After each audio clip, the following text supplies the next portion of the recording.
What up, you guys? Mike here, the famous Mike, homeless Jabroni. Um, episode 2 of my shitty podcast. So, yay. Um, so yeah, I bought a PS4, so that was pretty dope. A couple of stuff that I want to talk about today. Some life events and all that good shit. By the way, for the people that liked and followed and all that shit on SoundCloud, thank you. To all my friends that supported this, thank you. You're really dope, guys. Seriously, I'm just I know I'm sounding just so fucking monotone and I don't give a fucking shit, but seriously, thank you. This is really dope of you guys to support my shit. I didn't think anybody would give two fucks, but apparently some people give two fucks, so yay. But so yeah, a lot of weird shit's been going down in my life recently. My mom was in the hospital. She went to the hospital when I was out. Let me see, what I usually do when I come home from work is I usually chill at the comic shop, and but this night I stayed out later than I normally do. And that's when I saw the text. But I didn't even see the text. Then I got home, and then I found out from my aunt my mom was in the hospital. Apparently, her potassium was too fucking high or some shit. I don't know how. I think she went to do blood work. Either yesterday or the day before. She went to do blood work, and when she was finishing up, they had made her go to the ER because they were like, "Yo, your potassium's too high, fam. You gotta do something about that." So when she went, the shit went down all on its own. The potassium went down, the potassium levels in her body or whatever the fuck, they all went down on their own. So when when they decided that, they did there was no fucking problem, they decided to send her fucking ass home at fucking 5 in the morning. So mind you, me and my aunt were knocked the fuck out. It's just me, my aunt, and my dad in this apartment, and my mom. And my dad, he left her at the hospital. He left her and he went to work, and he doesn't come back in the morning until 7, 8 a.m. So I'm knocked the fuck out, and my aunt wakes me up talking about your mom's coming. I'm still knocked the fuck out. I'm like, yo, what the fuck she talking about? My mom's coming. She in hot what? Not but come to find out, she's coming home on a taxi, and the taxi, that nigga want $20.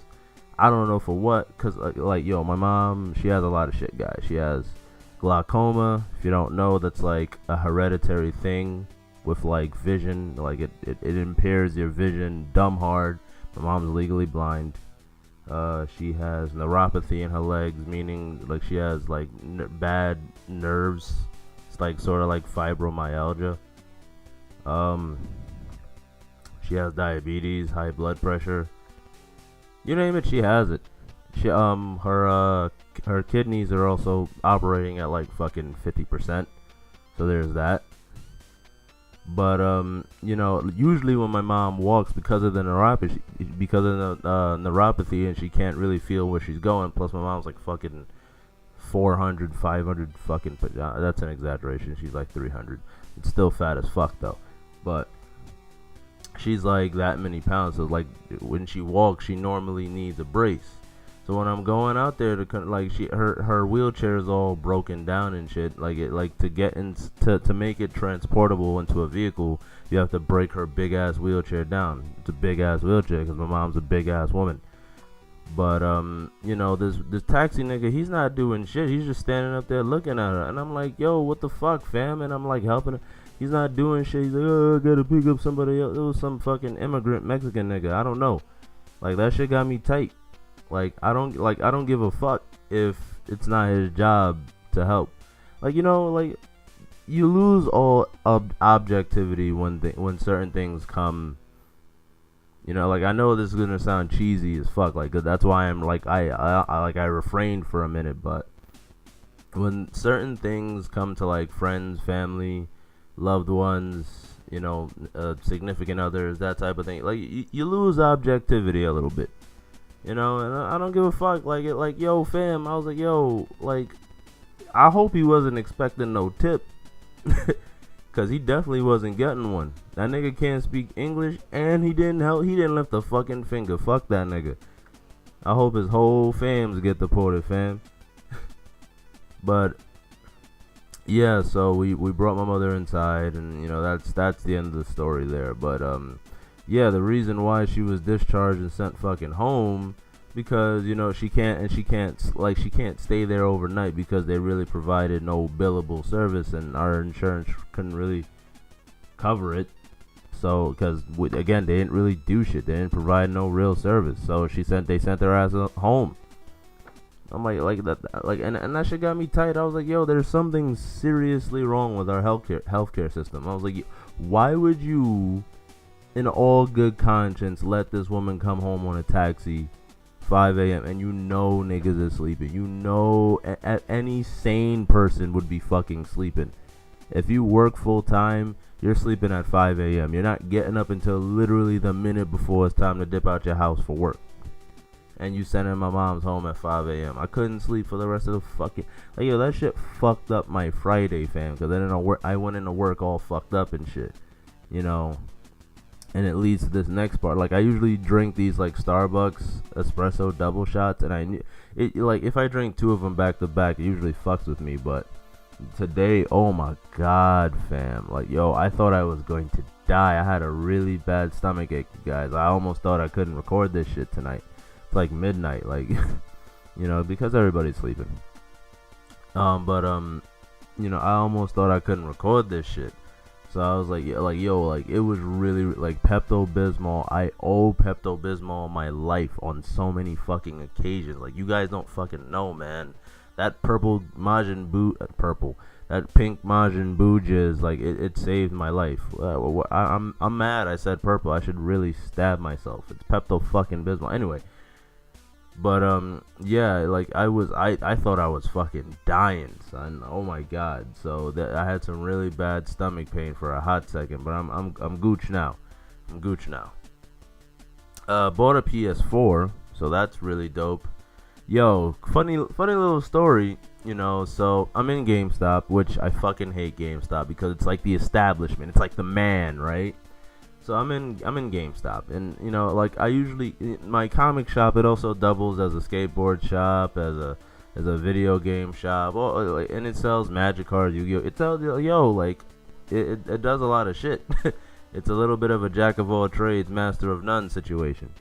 But I wanted to buy the PS4 there because I like supporting them. I want them to be here in 10 years. Because gentrification is starting to hit this area. I don't know, man. I saw some white people jogging. That's how you already know the battle is already lost. The battle is already lost. It's done. They feel safe enough to jog. It's game done. It's GG, no re. But anyway, they ain't had no PS4s at Bulletproof Comics. I was like, fuck, I gotta go to GameStop. So I go into GameStop, same day too. Same day. This was a Thursday. They say they don't have no PS4s, but come in Friday, come in the next following day, we just have a new shipment coming. I was like, all right, cool. Come in the Friday, homie said, it's $381 for a PS4. I was like, because tax and all that good stuff. I was like, okay, all right. I'm like, wait a minute, doesn't it come with a game? And he points to the box, and all I saw was Call of Duty Black Ops 3. My anus started bleeding, my mouth started foaming, my vision was getting blurry, my chest was getting tight. I think my blood pressure was raising for a hot second. I felt my knees buckle, sound I thought it was I was this close to telling that nigga, you better get that stink shit away from me. He was like, so I guess you don't want it. I was like, nah fam, you better move that. So he brought out another edition PS4. He's like, yo, this PS4 is a little bit extra because it's a custom, it's a limited edition Uncharted. I've never fucking played Uncharted in my life. Never, ever. I was a 360 head. I never got a P3. I had P2, had P1, but never was an Uncharted guy. So I was like, fuck it. It came with Uncharted 4, and it was a limited edition Uncharted. The motherfucker, the main nigga, he's on the PS4 itself. It's really dope. I must say it looks really I would jizz on it. But Anyway, that's not what I'm like. The point is, I dropped an extra $30, $40 just because I didn't like, yo, that Call of Duty 3. I was like, yo, Black Ops 3. I was like, that shit looks so stink. Get the fucking away. Like you don't know how much I hate Call of Duty, man. It's the most mainstream of mainstream games. Like I can't like yo, like super normies, like fucking normies play that shit. Like, oh my god, like people's dads play Call of Duty. That's how bad it is. Once I saw Call of Duty, I was like, yo, oh my god, like, but I'm harping on this. I'm ranting on this. Let's get into some cool shit that I really want to talk about. Civil War 2, issue number 3. Now, this is comics, so this is where all the people that don't like comics, they fucking hit the fast forward button, and that's okay. You know, if you know me, you know comics was gonna come up some point. But Civil War, like, okay, so I guess I should start by explaining give you some context on what the second Superhuman Civil War is about. If you've ever seen Minority Report with Tom Cruise, then it's one side. Alright, it's Carol Danvers basically taking the side of, if we, like, there's an Inhuman that can see the future. His name is Ulysses. Utilizing Ulysses, Captain Marvel, Carol Danvers, she's been stopping threats before they happen. And, you know, Brian Michael Bendis, he does a nice job of orchestrating the issues of both sides in issue 0, where She-Hulk, she's defending a client in the courtroom, and, you know, everybody's already quick to judge him and send him back to prison, even though he hasn't even done anything yet. He's and everybody's like even Maria Hill. Maria Hill has always been a well-known cunt. So anything she says doesn't really affect me anyway. Cause I just want her to shut the fuck up. But what she says to She-Hulk is basically something along the lines of, oh, the criminal would have just done. He would have just fell back into his old behavior anyway. The prejudgment. You know, the prejudgment thing, and that's pretty much Carol Danvers' whole entire side. You know, and you know, there's obvious problems with that, and that's what Tony Stark's side is treat crime as it comes. Like, it's asinine, it's insane to charge somebody with anything before they do anything. But you know, every time that Ulysses has seen a vision, or experienced the vision, even now, it's to the point where other people experience the vision as well. They almost always come true, but it's weird because they can prevent them. It's strange. It's like, how is it the future how is it a vision if you could prevent it? It's weird. And, you know, Tony Stark, he says something interesting in issue 3 of Civil War 2, and that's the future has to happen or else it wouldn't be the future. But you can argue against that by saying, well, who is he to dictate what the future is and should and shouldn't be? How do you know that them stopping something wasn't already like the laid out groundwork for the? It's like you can go on and on and on, and that's the best part with these sort of debates. Now, you know, there's a lot of SJW bullshit surrounding Civil War 2. Before we get into the actual context of issue number 3, there's a lot of SJW bullshit. Like, for example, War Machine, that nigga dies in the free comic book day issue of Civil War 2. He got clapped early. And, you know, like, it was serious. Like, they did a funeral. Like, Civil War, the Choosing Sides miniseries, they showed a lot of the black characters' perspectives and how they felt about James Rhodes' death. Storm, she went to his hometown of Philadelphia, city of brotherly love, and experienced things and did things. And, like, she ate a Philly cheese, and she was like, wow, like, no wonder War Machine talked about this place like he did.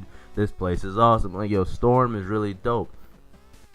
We went through Monica Rambeau. We went through her little grieving process. We went through Misty Knight's grieving process. It was really dope. It was really dope because Misty Knight, like, characters like these, you don't get, you it's a rare opportunity to get into Storm's Head, especially. You never get into Storm's Head. You more so see her bounce off with other characters, but I think there was a Greg Pak Storm series in the somewhat crazy fucking history of Marvel now, and all new and all different and all new and Marvel now. I fucking hate Marvel. Oh my god. But anyway,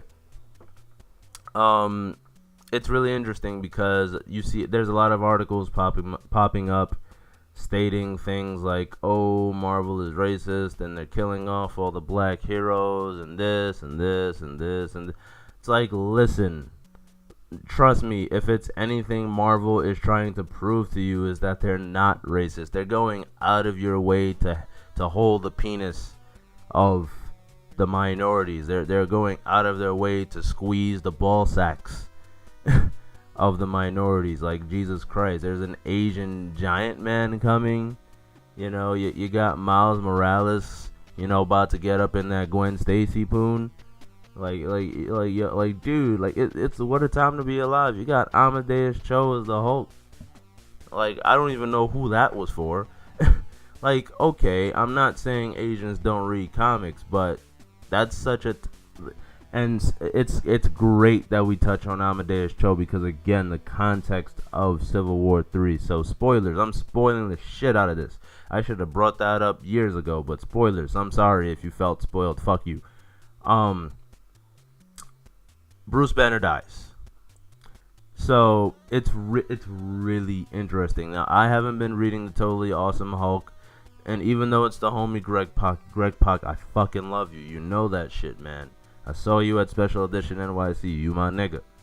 But I can't get behind the idea of a Hulk conscious of what he's doing when he's human, base form human, and when he's the Hulk, and he has a smile on his face. Like no, that's not what the Hulk's about. That is never what he's been about. And generations of children or kids or adolescents, they're gonna grow up reading this Hulk and they're gonna be like, yeah, that this is what Hulk's about. This is and like, if ever they decide to go back to the whole tortured creature, like the whole the ultimate thing I always refer back to in stuff like that, with the whole tortured man, and beast, is like werewolf. The original, what was the original werewolf film called? Somebody comments, please. I don't know. Shoot this to me. But the original werewolf movie, I forgot what it was called. God damn it! Was it called The Wolfman? Was it called The Wolfman? I don't know. It was probably called The Wolfman. But anyway, the original werewolf movie, that like that original tortured creature. The guy, like, he didn't want to become the creature, but when he did become the creature, he had no control over his actions, but he felt completely responsible for losing control. Even though it's honestly not his fault at all, but he feels completely at fault. And it's completely that. That's exactly what it is. Like, but back to Hulk, that's what I grew up with. That super awesome, like, that sadness and the anger and the rage. And Peter David's like, honestly, the two most notable Hulk writers ever, in my opinion, will be Greg Pak and Peter David, because they capture that sorrow, that underlying, the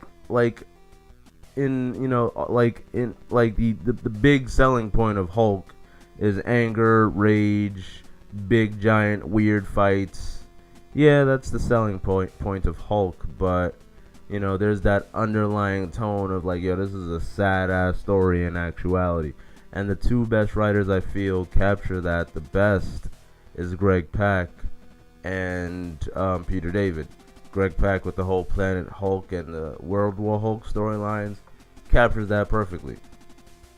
But Greg Pak then making the shift to totally awesome Hulk, and again, it's just smiling, and he's saying dude and bro. I was like, yo, this is weird, son.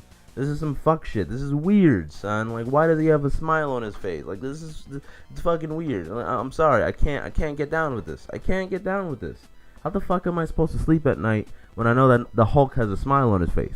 The Hulk doesn't fucking smile for, like, because he's, like, happy with life. Like, no, the Hulk is never fucking happy with life. Ugh. But, you know, moving in the context of how he died, there was a vision, Ulysses the Inhuman, who could see the future.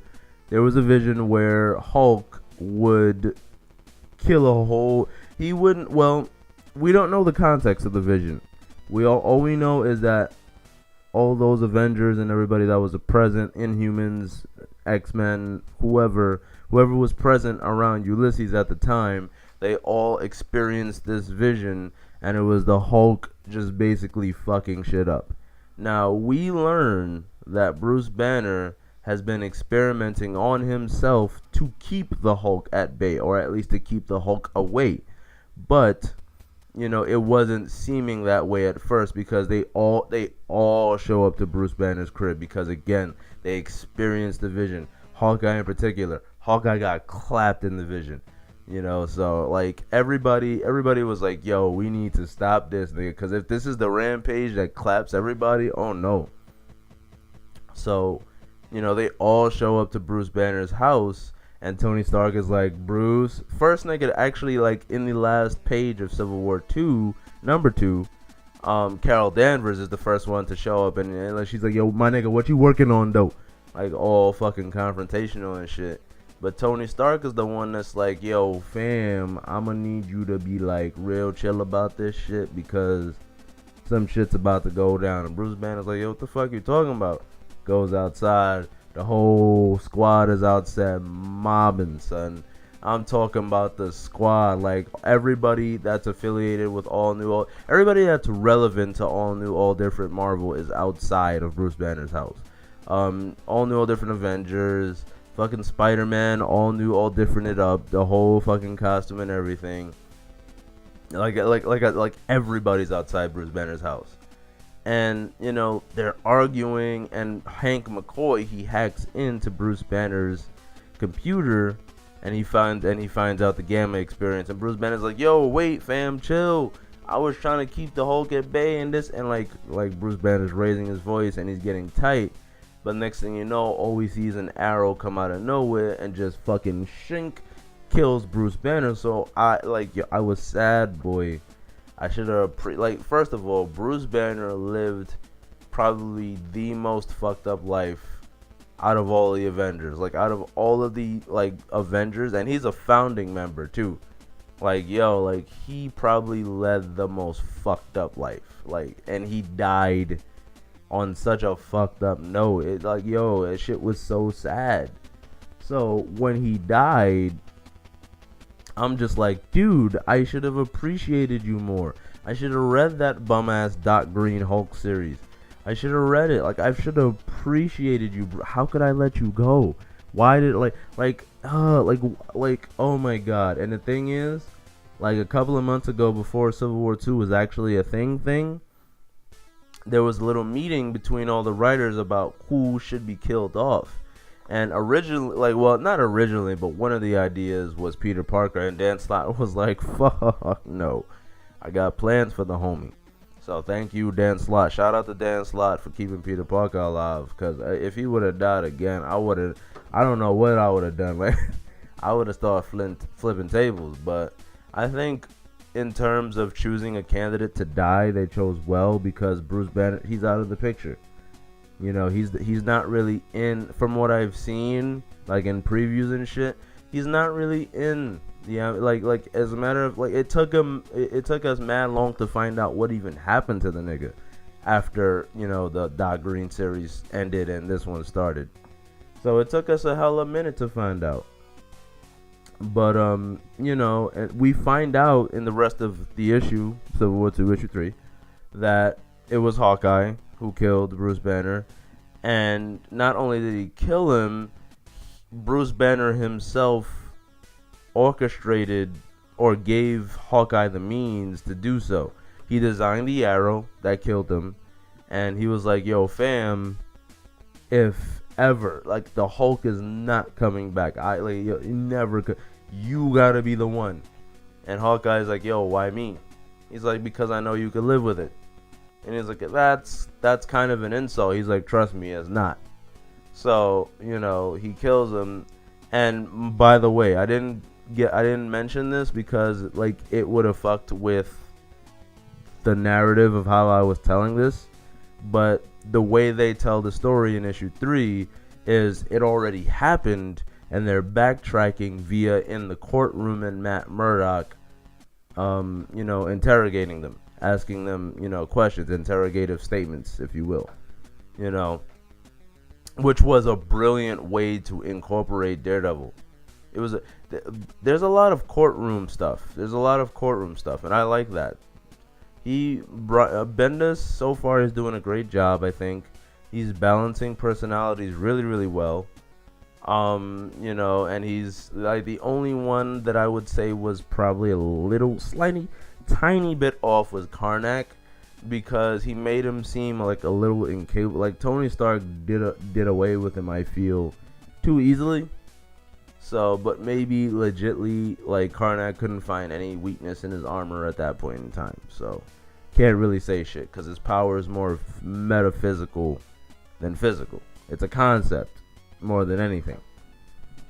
But, yeah, like, Clint Barton does it. He's the one that does it. And Matt Murdock, he's asking Clint in the courtroom, and he's like, yo, why did you kill him? Like first of all, like, how did you even know he was gonna Hawkeye? He's like, yo, fam, the reason I'm Hawkeye is because I see shit that none of y'all niggas do. His eyes flickered green. And I was like, wow, that's the criteria. His eyes, he got clapped because his eyes flickered green. Yeah, R.I.P. Bruce Banner. That was the homie.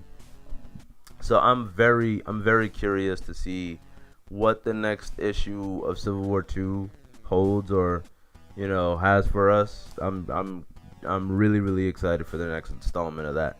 So that's what's going on in nerd news over there. And over on the eastern side, we got 3 chapters until Bleach ends. But yo, Bleach, it's really sad because it's one of my favorite anime/manga. I agree. I concede to any point that calls it garbage. I agree with you. I agree so hard, but it's so whack. It stopped being good years ago, literally. It stopped being good years ago. Probably like 6-7 years ago. Because before this arc, there was the god-awful Fullbring arc. And Lord knows, I don't want to wish Fullbring on anybody. Fullbring arc was bad. And now we got 3 chapters till the Bleach series ends, delivering us probably the most rushed end ever.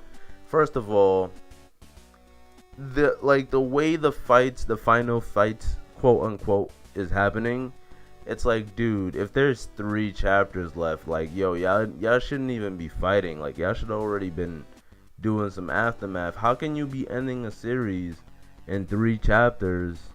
And this nigga is still fighting the main villain, in the 4th chapter. Like, how are they even gonna get one leg up on Aizen? I mean, on Ewok.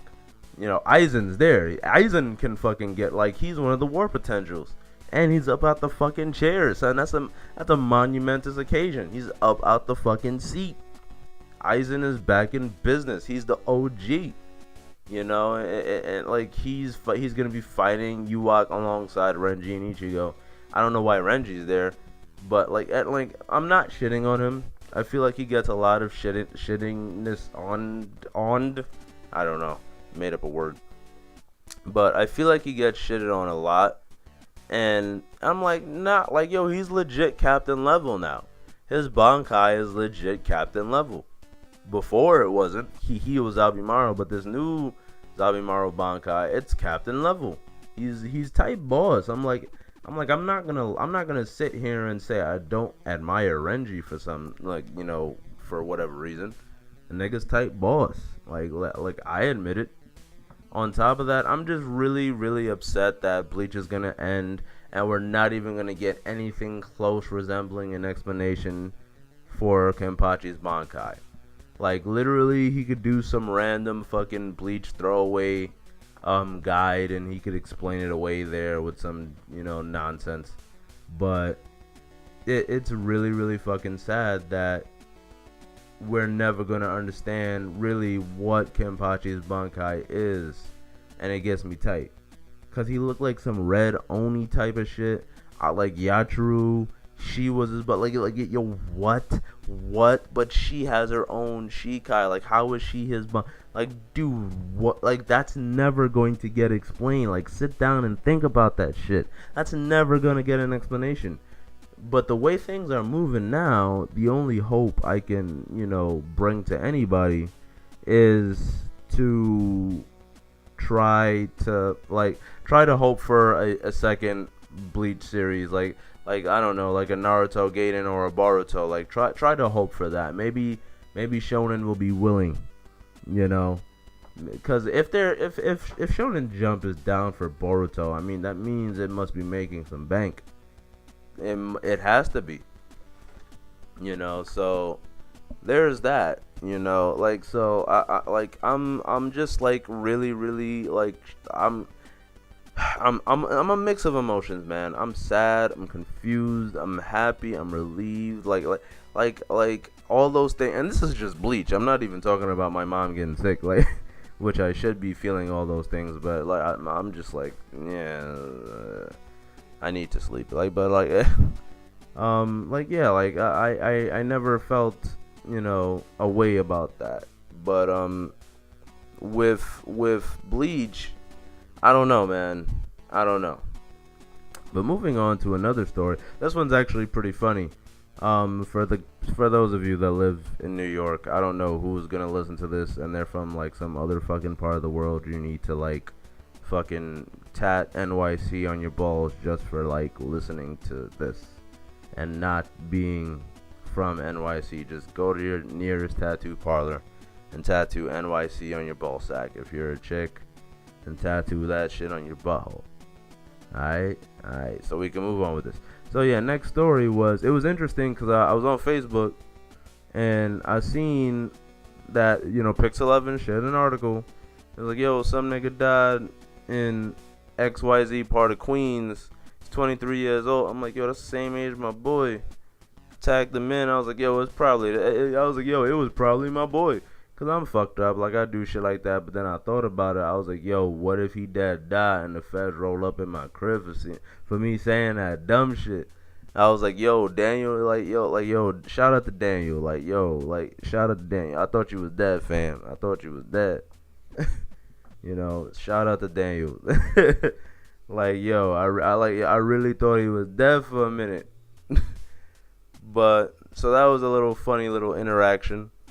I thought the man in this article, because again, like the description, like they weren't giving any of the finer details, but they gave the age, they gave the area that the person lived, and I was like, yo, that's close to his crib, yo, he's that age. I was like, yo, he's kind of autismic where he fucking walks around for no reason at night, and his dumb ass might get shot. I was like, yo, please, no, he's not, no, Daniel gone. Our nigga dead. Like, no. So I was really hoping that he wasn't dead, and he's not. He's not dead. So that's really great. Are they shooting outside? I think they're. I'm so glad I'm indoors. It's this summer heat, man. Summer, it makes women weird. It makes men weird. It makes black women especially a lot more thottish and hood. It's really weird. Like they yell shit from across the street. I was like, yeah, it's really weird. I don't know what it is, But there's another thing going on in my life. I've been trying to apply to Medgar Evers College, and boy, it's been a bitch. Like the last 2 days, I just had to take a break from it. Cause it was giving me that much agita. Cause I'm like, yo, I have to apply to the social work program in that school, right? And since it's run by a completely like different department, it's not like run by the school itself. I have to go to the specific department to apply for social work classes. I go to the department, and they're like, yo, do this, and this in the worksheet. I was like, alright, cool. I'm looking at the back of the paper, and they're asking for all the EDU track and the MEC thing, and I'm like, yo, I was like, what are these forms? What the fuck are these forms? And I'm asking everybody in the goddamn school except for the fucking janitor, you know, and nobody knows shit. Nobody knows dick. Nobody knows their ass from their fucking elbow. Even during orientation day. The only reason I stayed because they had pink lemonade in the fucking like fountain, in the water cooler fountain things. They had pink lemonade, fam, with like sandwiches and shit, with cookies, chocolate chip, the soft baked Pepperidge Farm joints. I was like, yo, I'm staying for this, nigga. You thought I was going home? Hell no. But I'm asking everybody around, and like I was trying to find the social work department then, and even then, somebody was like, nah, fuck this. Like I was like, yo, like, oh my god, like that's the response I get from all. Like I feel like on the inside they're just like, fuck this, but they tell me, oh yeah, go ask that guy, he knows, and knowing damn well that nigga don't know. You know what? I'm gonna roll up in there one day, and I'm gonna grab like a 17 feet long purple dildo, and I'm just gonna smack the shit out of it. It's gonna be the craziest terrorist attack with a dildo you've ever seen, my nigga. And you know what's the funny thing about me saying that? If I was in Texas, I probably would have got, like, feds would have probably ran to my crib and shot my ass up for saying some crazy shit like that, rolling up in Mega Evers and smacking everybody with a dick. With a purple dildo, fake dick, but you get the gist. I'm not a school shooter, but I am a dildo smackerer. Like, yo, fam, like, no, it's just very frustrating, because how does nobody know anything? No, I feel like no people are going to the social work program. Granted, it was that way when I graduated out of Kingsborough in the substance abuse program. It's probably like 10 people in every class. So granted, it was the same fucking way. But at the same time, it's like, dude, what the fuck? Like, and I'm calling them. They were like, oh yeah, you could get those things from CUNY first. I'm not seeing a specific option where it's like, oh yeah, print fucking EDU track. And at the same time, they like, it's listing like information like, oh, your credits, this and that. I was like, but y'all in the same school, why don't y'all bitch ass niggas just look it the fuck up? I don't understand. Like, why am I pulling up my credits for you to look at? Is you guys have access to it? Like, you guys have access to it. Like, why do I have to?